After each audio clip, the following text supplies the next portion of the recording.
Oke, terima kasih ya. Jadi Sobat Adiaksa, nama saya Ewali, jabatan Kepala Dinas Pendidikan dan Kebudayaan Kota Pangkal Pinang. Saya bertugas di Dinas Pendidikan dan Kebudayaan Kota Pangkal Pinang sudah lebih dari 3 tahun. Jadi secara background saya sebenarnya sebagai PNS sudah lama ya, dari sejak tahun 2006 sampai dengan sekarang. Dan jabatan untuk eselon 2 ini sudah 6 kali berubah ya, dari kepala Bapeda, kemudian kepala PLT kepala Dispora, kemudian asisten 3, kepala BKD, kepala Dinas Pendidikan dan terakhir. Ini sejarah singkat ya, seperti itu.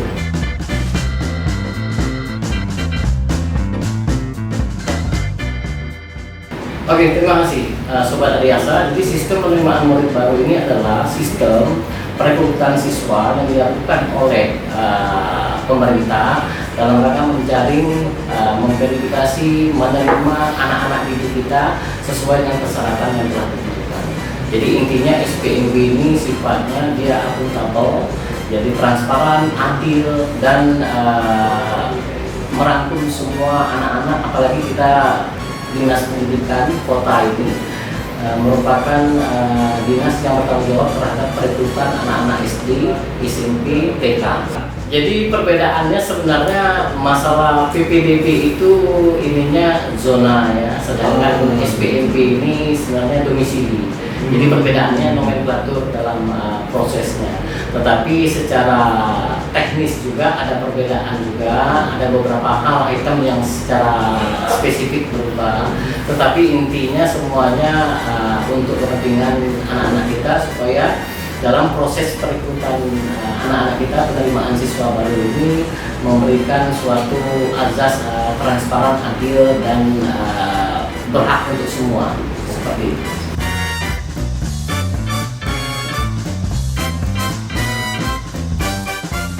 Jadi faktor pendorongnya ada beberapa hal ya, kalau kita lihat faktor pendorongnya, karena gini, SPMB ini tadi masalahnya kita inginkan keadilan ya, keadilan dari prosesnya, kemudian transparan, kemudian akuntabel, dapat dipertanggungjawabkan, kemudian masalah domisili. Jadi kalau dulu zonanya sudah ditentukan jaraknya, sekarang namanya domisili. Domisili itu meliputi domisili administratif maupun domisili jarak ya, seperti itu. Itulah yang membedakan, tetapi prinsipnya ya hampir sama saja dengan PPDB, hanya nomenklaturnya aja yang berbeda. Intinya pemerintah itu dalam rangka membuat suatu kebijakan pasti sudah melakukan evaluasi dan monitoring ya, sehingga semua kebijakan yang dibuat itu bermaksud untuk kepentingan masyarakat, seperti itu sih. Oke, baik. Berarti perbedaan utama dan yang paling esensi lah ya, itu perbedaan nomenklaturnya Pak ya? Nomenklaturnya ya, PDB dengan SPMB. Nah, jadi memang secara singkatan kan memang berbeda ya. Yang satu namanya seleksi penerimaan, yang satu lagi penerimaan peserta didik. Kemudian ada sifatnya yang berbeda, yaitu yang dipakai istilah teknisnya ada administratif di sekolah ya. Kemudian ada tingkat penggunaannya, bisa digunakan internal dinas ataupun pihak luar. Kemudian regulasinya merujuk kepada peraturan Menteri Pendidikan Nasional Nomor 3 Tahun 2023. Jadi itu sifatnya perbedaannya. Kemudian dia menekankan pada proses seleksi peserta didik. Dia menekankan pada prosesnya, tidak hanya menekankan pada penerimaan, tapi proses peserta didik.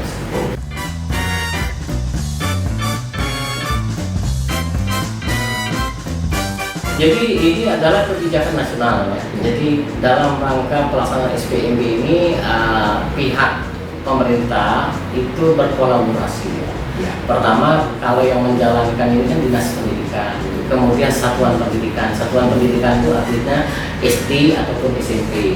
Kemudian yang ikut lagi Dukcapil karena data-data kartu keluarga segala macam. Kemudian Dinas Sosial. Dinas Sosial ini untuk apa? Untuk data yang namanya afirmasi, untuk DTKS. DTKS itu artinya orang yang tidak mampu, orang yang punya difabel, itu kan Dinas Sosial yang punya domain itu. Kemudian pihak eksternalnya kita ada pengawasan dari inspektoratnya, kemudian dari ombudsman-nya, dan ada perwakilan pemerintah pusat yang ada di Bubble ini namanya BPMP, jadi Balai Penjamin Mutu Pendidikan. Jadi itulah pihak-pihak yang terlibat. Jadi memang dalam proses SPMB ini banyak melibatkan stakeholder. Artinya supaya proses ini berjalan sesuai dengan aturan yang berlaku dan tidak ada manipulasi, titipan segala macam. Jadi dengan kolaborasi berbagai pihak kita harapkan semua proses ini akan berjalan dengan lancar. Karena kita untuk pelaksanaan SPMB tahun ini semuanya harus online. Jadi kita tidak bisa lagi mau berkas nitip ke orang segala macam, ini harus upload oleh peserta didik juga. Artinya siswa juga, orang tua siswa bisa dibantu oleh sekolah untuk mengupload datanya. Kalau orang tuanya misalnya tidak punya keahlian dalam menggunakan gadget atau laptop, karena kan ini sistemnya online. Karena alhamdulillah kalau di Kota Pangkal Pinang ini untuk internet tidak jadi masalah, karena kita sudah coverage internet sudah tercover semua. Insyaallah dari sisi sistem sih tidak ada masalah seperti itu.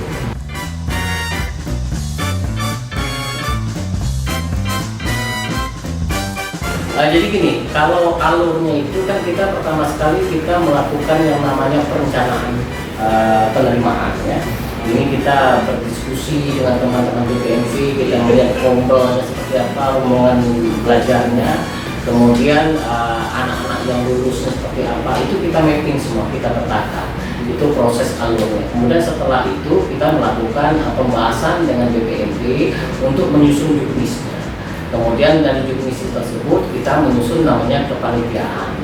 Kemudian dari kepanitiaan kita menyusun jadwal untuk proses seleksi ini supaya masyarakat juga tahu apa yang harus disiapkan, apa yang harus dilakukan, dan apa yang harus diperbuat dalam rangka proses SPMB ini. Jadi proses ini akuntabel karena kita melakukan berbagai macam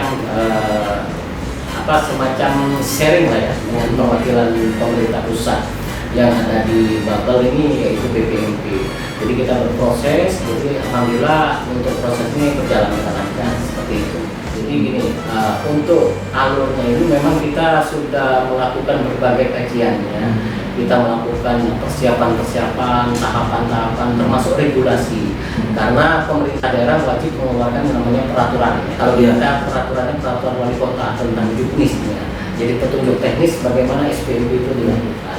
Supaya masyarakat kan tahu dan semua bisa melihat, itu sudah dituangkan juga di dalam webnya, di dalam aplikasi yang kita sediakan, sehingga tidak ada kendala dari sisi proses teknisnya. Kita berharap dengan transparannya proses yang kita lakukan, mudah-mudahan nanti hasil yang kita dapatkan juga akan lebih valid ya, secara output ya, seperti itu.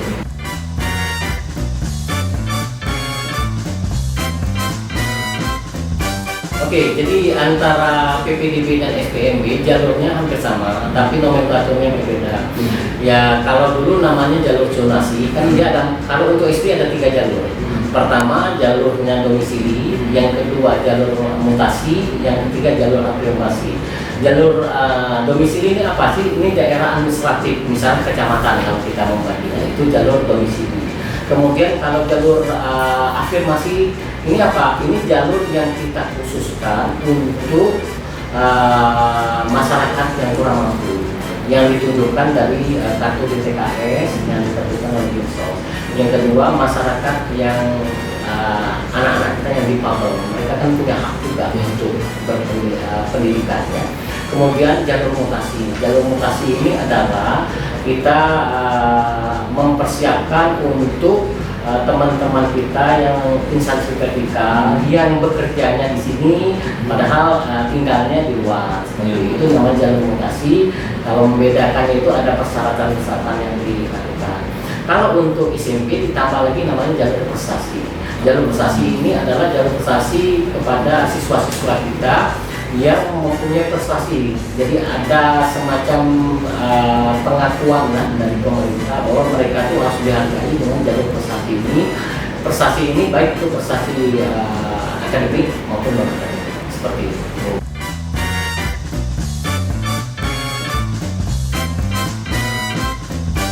Jadi kalau untuk SD itu lebih dari 4.000 orang sudah data ya.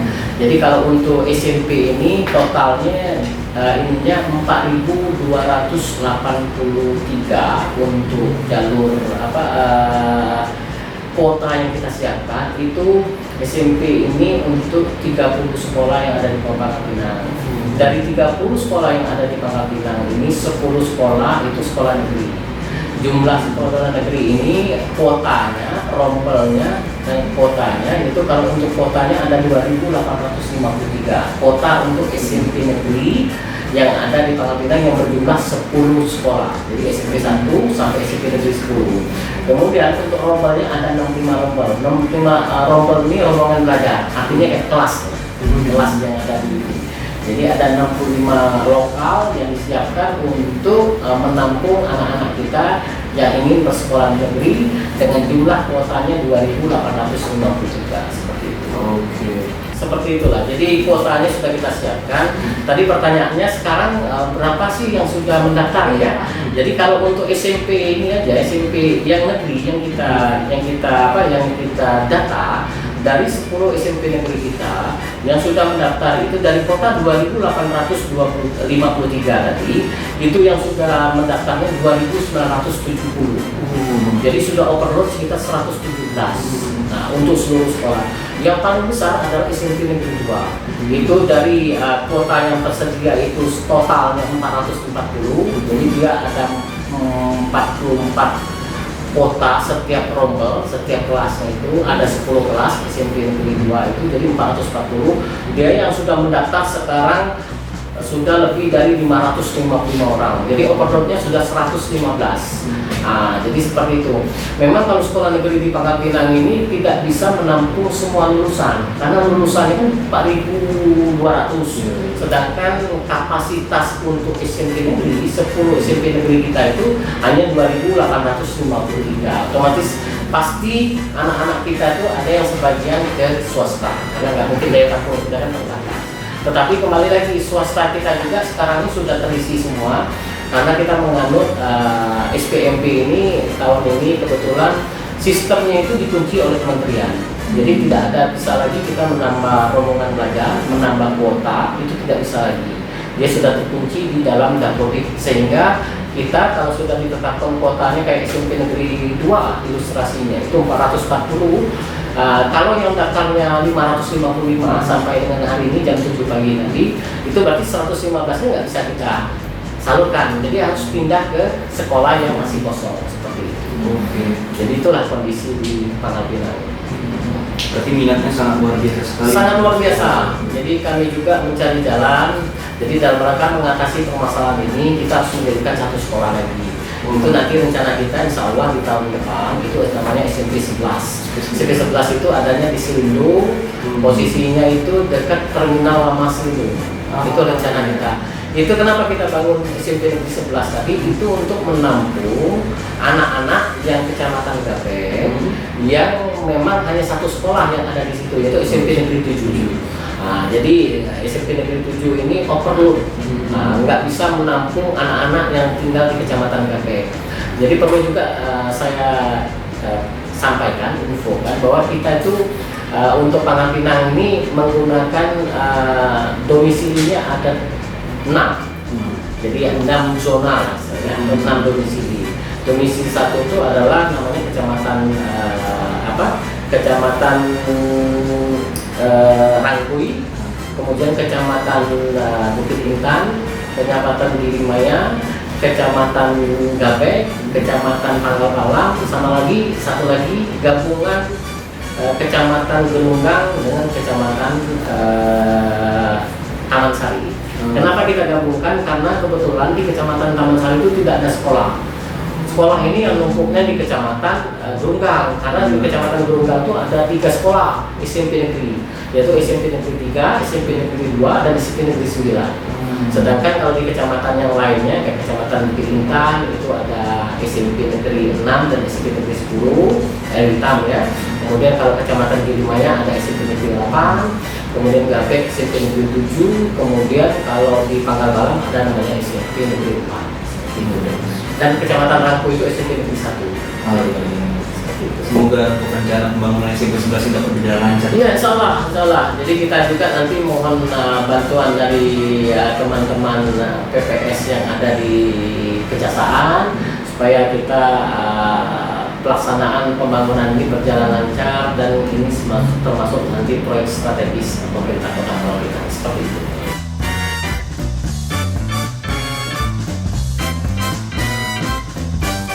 Jadi gini, untuk jalur tadi yang kita ini kan sekolahnya inklusi ya semuanya, berarti siap menerima orang dengan anak berkebutuhan khusus juga kita harus siap terima. Jadi jalur untuk afirmasi itu kalau di SMP ini yang sekarang lagi berlangsung, kuotanya kita tetapkan 20%. Jadi kita memang mempersiapkan untuk anak-anak disabilitas dan anak-anak kurang mampu itu 20%. Sedangkan untuk domisili itu artinya lingkup area kewilayahan kecamatan tadi itu 50%. Kemudian untuk mutasi itu 5%, sedangkan untuk prestasi itu 25%. Jadi itulah komposisi ini dalam rangka pemerintah membuat aturan itu supaya kita bisa menampung semua, baik itu anak berkebutuhan khusus, anak kurang mampu maupun anak-anak sekitar dan anak-anak berprestasi dan anak-anak mutasi. Jadi anak-anak orang tuanya yang pindah ya, itu kita akomodir juga dalam bentuk mutasi yang kita siapkan kuotanya 5%. Contohnya ilustrasinya kalau di SMP 2 itu ada 440 kuota siswa yang bakal diterima, berarti kalau 5% dari 440 itu kan ada sekitar 22 orang yang jalur mutasi. Kalau jalur domisilinya 50%, berarti ada 220. Jadi ya seperti itu termasuk juga afirmasi. Kalau afirmasi kan ada 20%, berarti 20% dikali 440 berarti ada 88 orang yang ini. Kalau jalur prestasi ada 25%, jadi sekitar hampir 100 lebih yang diterima di SMP 2. Itu ilustrasi. Iya.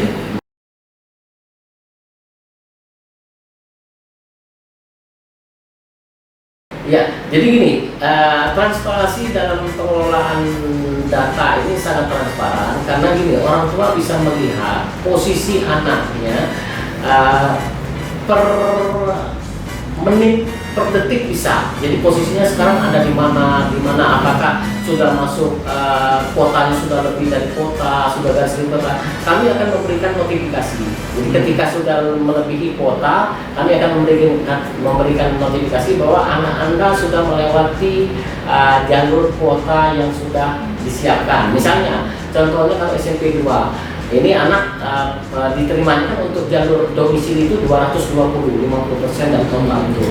Ketika 221 itu ada notifikasi. Jadi kami memberikan informasi. Tetapi notifikasi ini bukan berarti anak itu gagal ya, karena ini kan harus diverifikasi lagi. Jadi setelah prosesnya namanya pendaftaran ini, kalau kita insya Allah nanti kita akan memperpanjang sampai dengan tanggal 24. Setelah tanggal 24 ini kita melakukan namanya verifikasi dan validasi data. Itulah kita mengecek apakah kakaknya sesuai, apakah ada pemalsuan kakak atau aktenya sesuai, apakah umur anaknya sudah berapa, kakaknya bagaimana, kemudian jarak dari rumah ke sekolahnya seperti apa. Itu yang kita cek. Supaya apa? Supaya mereka yang kita lakukan pengumuman kelulusan itu benar-benar orang-orang yang memang layak menerima ataupun yang mendapatkan jalur itu. Jadi banyak hal yang harus kita lakukan karena setelah kita pengumuman, berarti pengumuman penerimaan, menjalankan pelaksanaan penerimaan, setelah itu kita memvalidasi dan memverifikasi data, setelah itu kita umumkan, kemudian ya kita monitoring evaluasi seperti apa, permasalahan ada nggak permasalahan. Sampai dengan saat ini insya Allah nggak ada permasalahan berarti karena kita transparan dan orang bisa melihat ranking masing-masing anaknya setiap menit bisa dilihat seperti itu.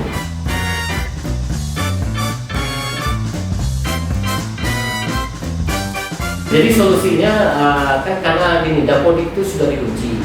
Dapur itu artinya untuk menginput data yang sudah diterima itu sudah terkunci. Jadi kalau ketika SMP 2 itu 440 total penerimaannya, itu kita tidak bisa lagi nama 441 atau 442 atau segala macam, itu diskresi tidak bisa dilakukan lagi. Jadi solusinya, kalau ketika ini sudah berlebihan semuanya, memang dalam penerimaan ini kan kita tidak bisa mengakomodir karena keterbatasan kita. Nggak mungkin kan kita 4.200 itu harus kita masukin ke sekolah negeri semua, karena sekolah swasta kita sebagai juga yang melakukan peningkatan IPM kita, indeks pembangunan manusia kita, mereka kan juga harus survive, harus hidup juga.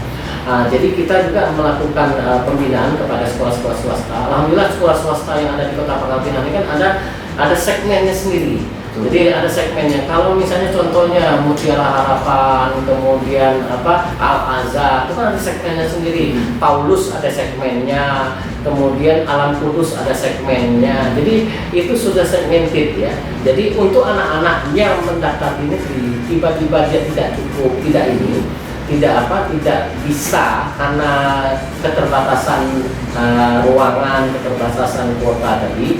Jadi kami nanti akan menyampaikan, pemerintah kita kan ada beasiswa, tapi beasiswa itu kan terbatas. Jadi kalau beasiswanya mau masuk Mutiara Harapan nggak bisa, karena uang pangkalnya Mutiara Harapan itu 25 juta kan, uang sekolah per bulannya 1 juta. Jadi sekolah-sekolah yang segmen swasta yang memang kecil yang terkendali namanya, kan kita ada swadaya, ada ini SMP ya.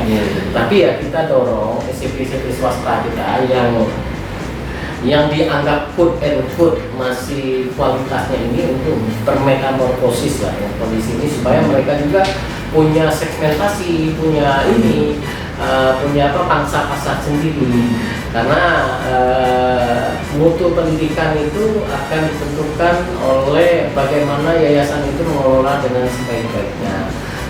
Dan yayasan meningkatkan mutu dan menjamin pendidikan itu berdasarkan 8 standar yang sudah ditetapkan. Jadi opsinya kita kan nggak bisa memaksakan semuanya untuk di sekolah negeri karena keterbatasan kita. Karena lulusnya 4.200, tersedia bangkunya 2.853, otomatis ada selisih sekitar 1.000 lebih. Itu kalau mereka misalnya akan bersekolah di sekolah negeri kan nggak mungkin. Tetapi dari ini kan kalau kita lihat trennya tadi, yang daftarnya kan baru 2.900 lebih, yang bedanya hanya 100 lebih kan. Itu berarti yang lain-lainnya sudah masuk ke Mutiara Harapan, sudah masuk ke Alam Kudus, ke Santa Teresia segala macam, ataupun ke Madrasah Ibtidaiyah. Itu semuanya sudah seperti itu. Atau Madrasah Sanawiyah ya kalau seperti itu.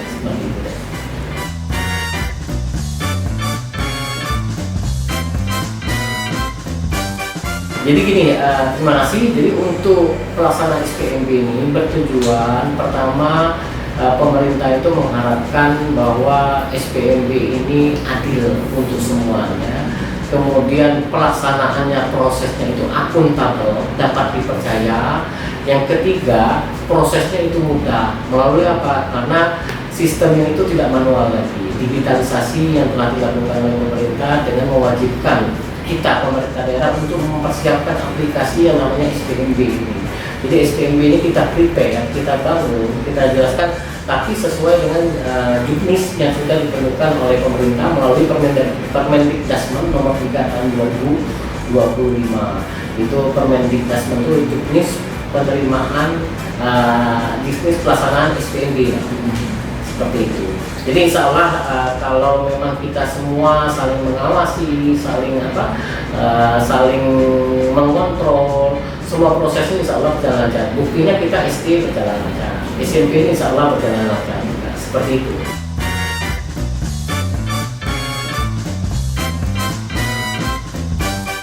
Jadi gini, saya pernah nulis opini di koran ya, di Kumparan, di Bangkapos, opini ya. Itu masalah stigma sekolah favorit. Jadi sebenarnya kan sejak 5 tahun yang lalu itu tidak ada lagi sekolah favorit, tidak ada lagi namanya RSBI, sekolah rintisan sekolah berbasis internasional itu sudah tidak ada lagi. Jadi semua sekolah yang ada di Kota Pangkalpinang atau di daerah lain itu sama. tetapi stigma sekolah favorit itu tidak hilang di masyarakat kita. Kan dulu kami sekolahnya di SMP ini, SMP 2, SMP paling favorit. Bisa saja, kenapa tidak hilang? Kenapa? Karena SMP 2 itu mereka punya output yang memang prestasinya ada. Yang itu yang menyebabkan orang tua, emak-emak kita ini stigma sekolah favorit tidak perlu berebut untuk masuk SMP Negeri 2. Padahal semua SMP yang ada di Kota Pangkal Pinang ini sama, gurunya sama, guru sudah mengikuti pendidikan, sudah mengikuti kelas, sudah sertifikasi, berarti kompetensi gurunya itu sama. Tetapi kembali lagi stigma sekolah favorit, makanya saya akronimkan SPMB ini dalam tulisan saya di Kumparan maupun di Bangka Poso. SPMB itu saatnya perubahan mindset bersama. Jadi SPMB itu singkatannya itu. Supaya apa? Supaya orang-orang itu jangan berpikiran bahwa satu sekolah itu mereka akan menjadi semacam akan ya dengan sekolah itu pokoknya segalanya lah. Padahal enggak kan. Jadi kalau sekolah itu terlalu padat, sekolah itu penuh, pembelajarannya juga nggak nyaman. Kami sudah sampaikan, pembelajarannya juga nggak nyaman. Anak-anak tertekan kondisi itu. Dan dengan 44 itu, jarak guru dengan murid, itu pas guru menerangkan itu ludahnya bisa sampai ke murid gitu, saking dekatnya. Iya, saking dekatnya. Makanya kita harusnya kan ya orang tua itu berpikir, kalau sekolah itu padat, ngapain memaksain anak itu? Carilah sekolah yang betul-betul nyaman, dalam arti masih kapasitas SPM ya, 34, satu rombel, satu kelas itu, sehingga anak-anak juga merasa nyaman. Ini kan karena stigma tadi, stigma sekolah favorit. Tetangga ngomong, itu sekolah bagus, sekolah bagus, sekolah bagus, sekolah bagus. Jadi menjadi mindset bersama seolah-olah. Padahal saya juga ya SD-nya SD Negeri 13 ini bukan SD favorit, SMP-nya SMP Negeri 6 enggak favorit juga, SMA-nya SMA Negeri 2 enggak favorit juga, SMA Negeri 1 enggak favorit. Nah, saya juga bisa jadi kepala dinas juga kan, kepala dinas pendidikan. Saya bisa juga doktor kan, karena walaupun background saya hanya SD-nya SD 13, SMP-nya SD 6, SMA-nya SMA 2. Jadi ya itu tergantung kepada anaknya sih, bukan karena ini. Jadi kembali lagi, kalau masalah nanti akan menjadi apa, itu tergantung dari anaknya. Dan bagaimana pengawasan orang tua untuk selalu menjaga anak-anaknya supaya jauh lebih baik. Seperti itu.